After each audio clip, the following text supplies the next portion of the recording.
first, let's welcome our guest. He is Eric Edholm. He's usually one of our guests at the Combine, but unfortunately this year we have to do everything on remote, so he joins us on the phone today to talk some NFL draft. Eric, how are you, pal? Good to hear your voice. Yeah, it's good to be with you guys. I'll try to spice things up with some hot takes, maybe crank up the heat a little bit, do my best, and I don't know, we'll reminisce over all the indie food we're missing. Yes, boy, I've been indie probably for more than a decade now doing these combines, and it is just weird not having that constant It was weird enough not traveling to do games this year, and now this. It's just it cannot end soon enough, Eric. And I guess we'll start here. And I asked this question to Tony Pauline yesterday, and he basically gave me this ended up being a big dud because not a lot of players did it, and no teams were really there to see it because they're not allowed to be. But your information and reaction to the stuff Exos did over the weekend with their clients trying to replicate what is usually done at the NFL Combine.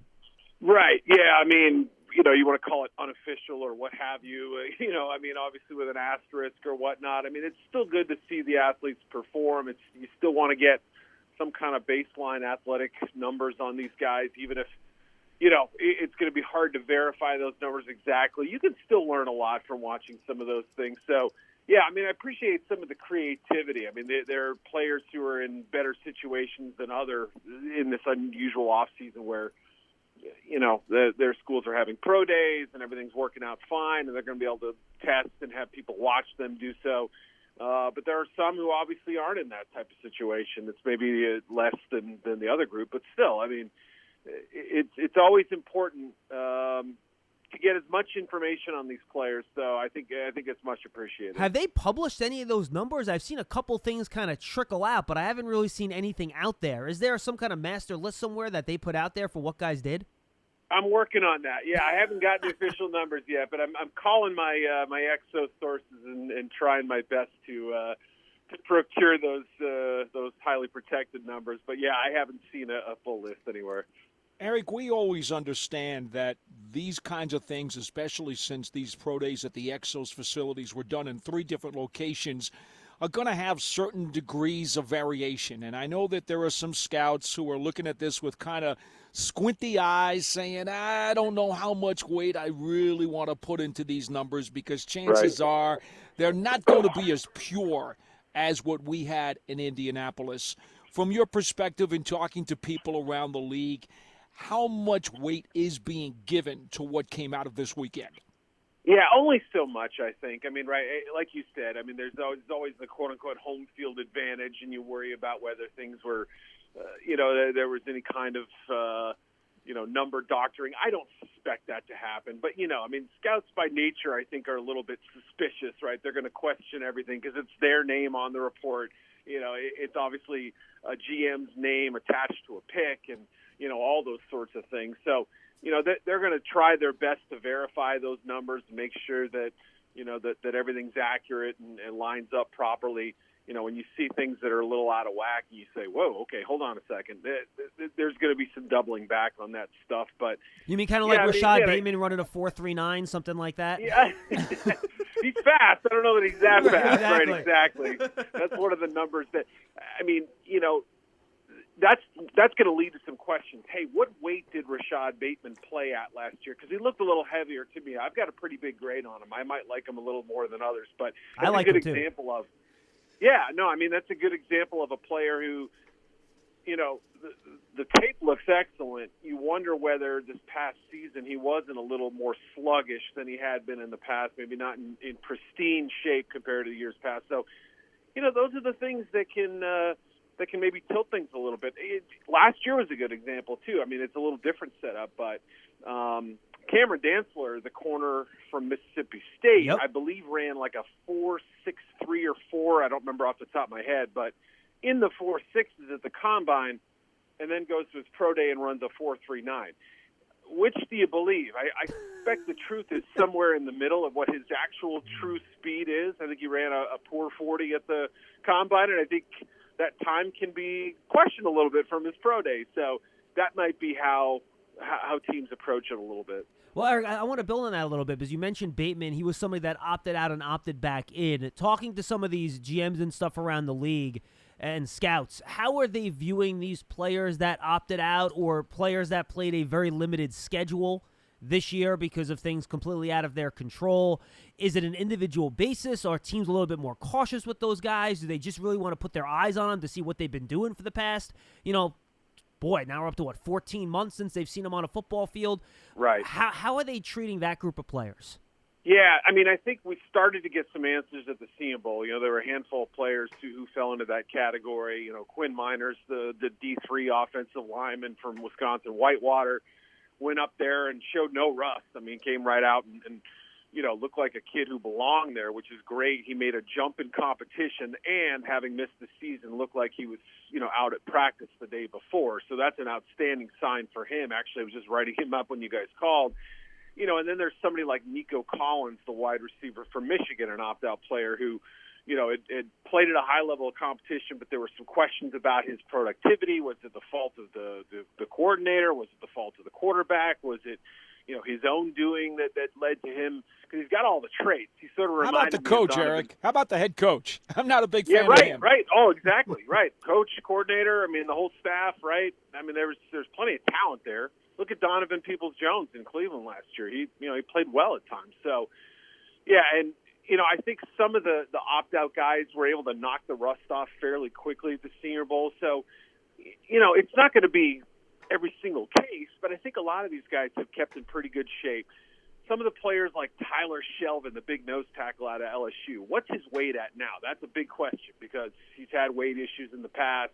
There were some rumors he was pushing, up to the 380 range at one point. So, all those cases are going to be treated individually, but it is interesting to me that guys like Caleb Farley, the corner from Virginia Tech, or Penei Sewell, the tackle from Oregon, Parsons, and a handful of others. Right? Parsons, yeah. Their stocks haven't really changed all that much, whereas other players, there's been a little bit more volatility. So it's not a one-size-fits-all kind of operation, I think. Well, the one thing I think that we can all agree on, Eric, and I was looking at some of the copy that you've written up on Yahoo Sports over the course of the past month or so, and it seems very, very strong feelings and practically unanimous that wide receiver is just glowing with talent into this draft. We talked about last year's being terrific. Well, this year's class looks to be even better. One line that you wrote in one of your recent pieces of copy I thought was really interesting. You said there figures to be some undrafted talent left over, prospects who might normally be taken in the first 5 or 6 rounds. I mean, wow, that is the most glowing. And I've heard everybody say it's a great class. Your comments are even more glowing than anyone else I have heard. This must be impressing you beyond belief. Yeah, the depth of the class certainly really stands out, and it might be even a little more top-heavy than last year. I mean, you kind of stack up the top 3 guys, CeeDee Lamb and Jerry Jeudy and Henry Ruggs.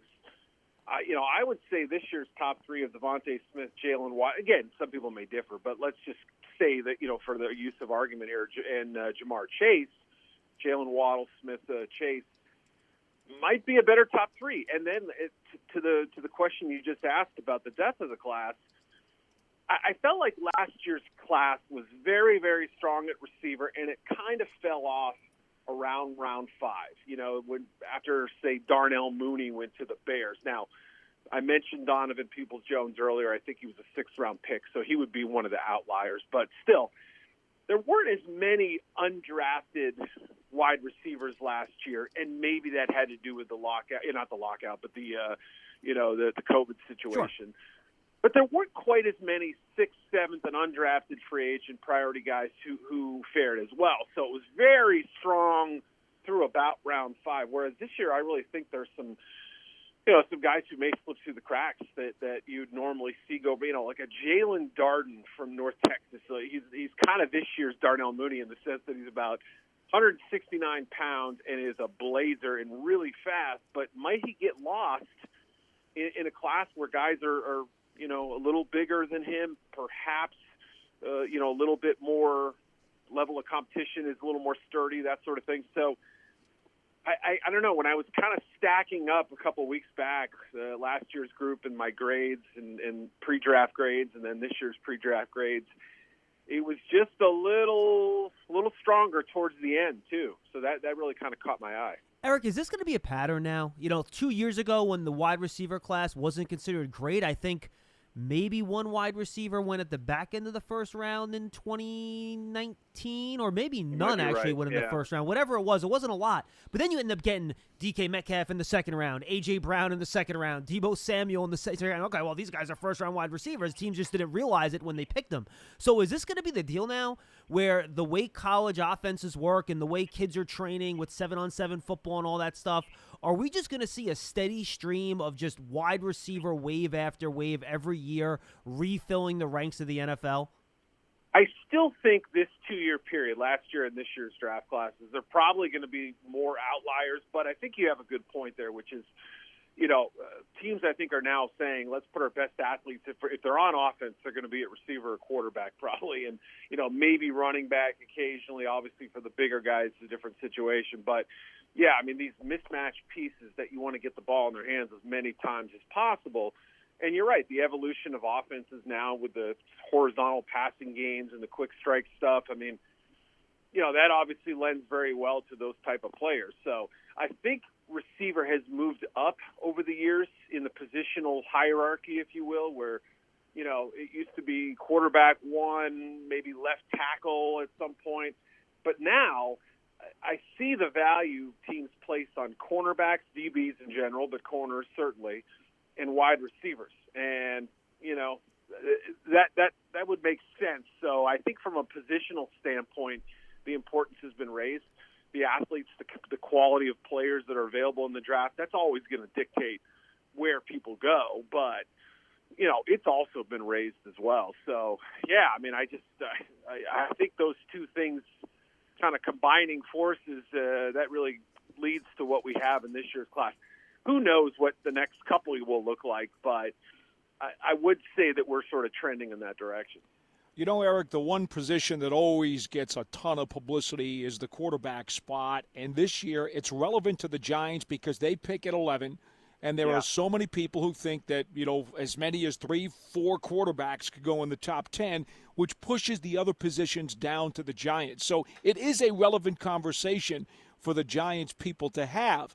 Now, I got to give you a standing ovation because in your recent copy, you had quarterback as the 5th-rated position in this draft class, and that puts you and I in a very small minority because everybody is in love with these guys, and I think it is one hell of an overrated bunch. I think Lawrence is awesome. He deserves to be the number 1 pick, but after that, I don't know in my mind that there is another true bona fide, concrete first-round value amongst these quarterbacks. It's so hard for me to value that position and grade it. I mean, I always try to not think of, okay, my overall grades are going to look exactly how I think they're going to go off the board, because that doesn't really tell us a whole lot, right? I mean, that's not a whole lot of analysis. I try to just grade the player, slap a grade on him, then later on sort them all out and say, wow, geez, I have Rondale Moore all the way down to this number. I have this guy up high. And that no other position does it apply at quarterback where there could be outliers. I mean, Kyle Trask did not make my top 100 overall. Davis Mills did not make my top 100. Could I see both being drafted in rounds 2 or 3? Possibly. So the need of the position almost always pushes those guys up. I think it's a better quarterback class than we've seen at times in the past, and it does sort of remind me a little bit of the 2018 class where you had Baker and Darnold and Rosen and Josh Allen and Lamar Jackson. So it could end up being very good. But we're kind of crossing our fingers and hoping against hope that, Trey Lance's development is going to be on the right course after playing basically, a showcase game in the fall, and that's it. 17 starts at the FCS level. Do we know he's going to be great? No, of course not. Are his traits alluring? Absolutely. It just feels like more of a crapshoot this year. Zach Wilson, really encouraging freshman year, injury-plagued second year, bonkers junior season this past year, but against lesser competition because they got, Utah and Missouri and other teams taken off their schedule. So, it's like kind of spinning plates here and trying to figure out how much stock you put into what traits and, how much do we count against the fact that maybe they didn't have the full display of games this year? Justin Fields, smaller schedule, had some brilliant performances. Turn on the Clemson tape and you'll see. Then again, Michigan State, not so great. Indiana, not so great. Northwestern, not so great. There's just more questions this year. So did I hedge a little? Yeah, I did. But there's no doubt that if they all pan out the way that their ceiling suggests, it's special. Right now, I can't go that high. Eric, I like to tell John all the time on the show, my favorite phrase is, for those guys, you're drafting a hell of a lot more on projection than you are production. Yeah. Yep, that's it right there, I think. And this year feels like an even bigger projection than your typical draft cycle because of the obstacles we've faced over the last year plus. So, Eric, I'll ask this as a two-part question. You can take it in any order you want. So when you look at that top 10, Giant fans are obviously hankering for a big-time offensive weapon or playmaker. So you mentioned those top 3 wide receivers already, Chase, Waddle, and Smith. I'm going to throw Kyle Pitts into the mix as well, the versatile tight end out of Florida. What order do you think those guys are going to drop off the board as a projection? How do you have them ranked? And which guy do you think would either be most likely to fall to the Giants, and which guy would be the best fit? Yeah, no, it's a great question because, there's some disagreement on some of them, just talking to people around the league. And I have Kyle Pitts as, of those, let's talk 4 guys that I think could be in play for that spot. Let's say Chase, Waddle, Devontae Smith, plus Pitts. Yep. And just, we can start there and branch out if we need to. But to me, if I'm just taking pure upside, I don't care what position you call him, Pitts has the highest ceiling to me. I think he's a special, rare, just a specimen, and his production was outstanding this year. He could beat corners off the line. He got bracket coverage. He saw everything. They were throwing the kitchen sink at him. It helps that they have, Kadarius Toney and Trevon Grimes and all these other players that they have to defend as well. But the dude's a monster. I get from a Giants perspective why people might be, slow playing that position. Evan Engram is a talented player. He had his share of drops. I know he made a Pro Bowl. I know some people might say, why would we invest in another tight end? To me, he's just an offensive weapon. I don't care what position you call him. Well, Eric, I can tell you, by the way, you are preaching to the choir on this program, so you don't have to convince us. We are all in on him, man. He's that Barkley factor where he's just a weapon. Absolutely. Oh, my goodness. You think about him and Saquon Barkley in the same offense and what you could do with that. You'd have some fun. But, he is an option. And it's funny because if we do get 4 or 5 quarterbacks in the top 10, that pushes somebody like Pitts to that range. Jalen Waddle is so electric and so special. I suspect Chase will be gone by the time the Giants pick. So if they're not moving up, he's probably out of the mix. Waddle's an option. Devontae Smith, probably the most productive college wide receiver season in history this past year. His size is going to be a concern for some teams, but he plays with some intensity. He's so good at pulling away from people, even without that elite speed. He changes gears so well. Waddle, to me, is super electric, though. I have Smith as my 3rd receiver. I have Chase 1 and Waddle very, very close to him. The injury obviously changed things a little bit this year. And then I have just a notch below those 2, Devontae Smith. Would I hate it if the Giants took Smith at 11? No, I wouldn't. I think it would be a very respectable spot for him. Would I prefer Waddle if Pitts wasn't there? Yes, I would. How do you think the league sees it, Eric? Which guy, in your opinion, is the best chance to be there at 11? Is it Smith or Waddle? Yeah, I would say that the least likely would be Chase. The second least likely, that's a tough call. It really is, because especially if there's movement, if there's trade activity in that top 10, it's harder to project. But I would guess Waddle second, and then maybe Pitts third, Smith fourth, meaning Smith would be the most likely to be there. Pitts might still be there, although the idea of that is still crazy to me. I still think people get hung up on the tight end thing. I really do, because look, he gives good effort as a blocker. He can play in line, but he can also go in motion, line up in the slot, line up out wide. He just does so many different things. He's more DK Metcalf than he is or Travis Kelce, that kind of player where you can do so much with him. Let me ask you something, Eric. You mentioned Waddle's ankle injury, obviously, which really cost him a great deal of the season. But we have not heard anything progressing in terms of the information on the medical checks. The last I had heard is that sometime in April and maybe the first or second week, obviously the draft is coming up shortly after that, they do intend on having some type of generic, I don't want to say combine because it's not a combine, right, but a medical gathering so that these teams are going to have an opportunity to get those exams to make some of their final decisions. What have you heard? What's the progress being made on those things? Yeah, and one of the big reasons why the combine was canceled, or the initial version of it where we would be this week, whatever, but was because they were hosting the NCAA tournament there, and they didn't want the hospitals to be overwhelmed. They didn't want kind of a surge of people coming from all over the country and all that. And one of the unfortunate things that got eliminated was that medical information. I mean, that's why the reason the combine was started in the first place, to get, all 30 at that time, I think 30 or 31 teams, to get all their medical information in one place at one time. And it's obviously grown into an event that's so much larger than that. But you're right. That's a big, big concern for evaluators right now, is getting the checks on the players like Waddle, who got hurt during the season, or, who have, numerous injuries in their past. I mean, obviously, even Zach Wilson had, shoulder surgery before the 19th season and things like that. So, those are crucial elements that I think are kind of holding up people's big picture draft plans at this point. I have heard those same rumors you did, that they're planning on having some sort of centralized thing where they can bring in prospects or maybe trickle them in pieces or something like that. I haven't heard the latest on that, but I do plan to kind of, investigate and find out what the latest is on that. The other thing I heard that they're going to try to figure out geographically where these prospects are located and try to get them in with the closest NFL team doctor to that spot.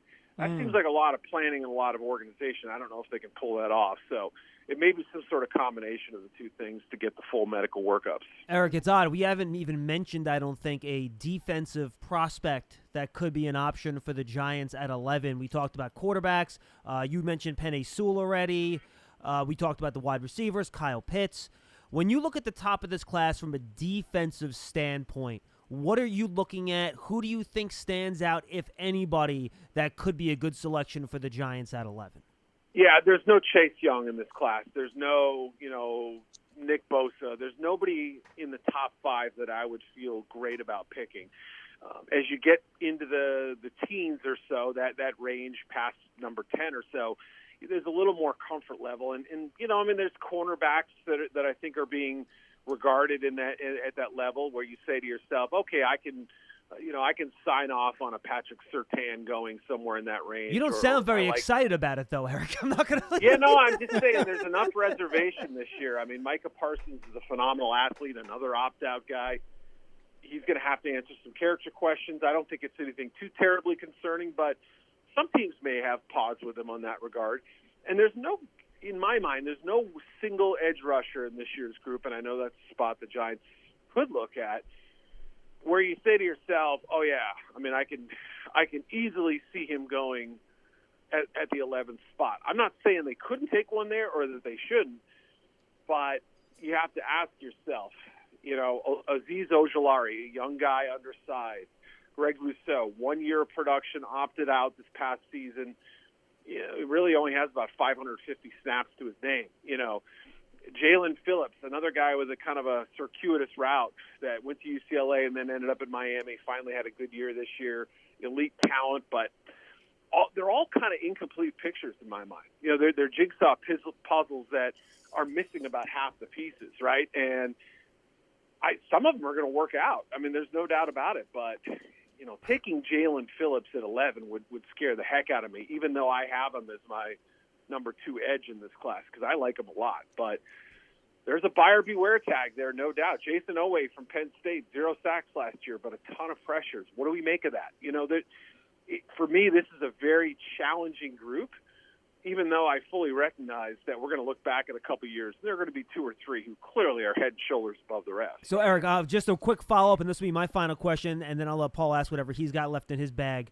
But if you had to, and if you don't have this offhand and I'm putting you on the spot, I apologize. If you had to give me your top 5 defensive players in this class, how would you rank it out? Yeah, I would probably have Parsons pretty close to the top just in terms of talent. I think he's special. And then somewhere all kind of lumped together, I would say Ojulari from Georgia. Again, he's an undersized rusher. He's 6'2", 245 pounds maybe. He's not going to fit every scheme, so you got to be – or he's not going to be a perfect fit anyway, so you have to be comfortable projecting him there. But I like him a lot. I think he's somewhere in my top 5. And then probably the 3 corners would come next. Maybe Kwity Paye, the rusher for Michigan, but I gave very similar grades to Patrick Surtain from Alabama, Caleb Farley, who was an opt-out guy from Virginia Tech, and then J.C. Horn from South Carolina. I liked him a lot. I mean, his arms are flailing out there. He's got to, tighten up his technique. But the son of Joe Horn, I'm sure you guys have seen plenty about him.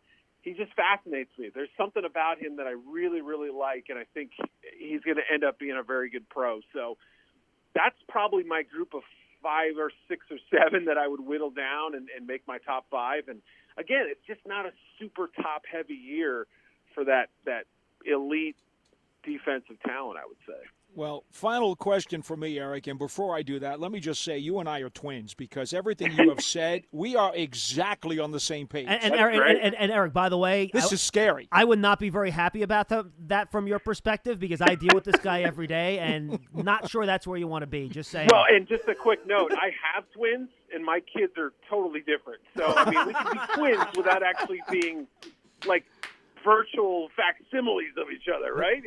That's a good fair. thing. Okay.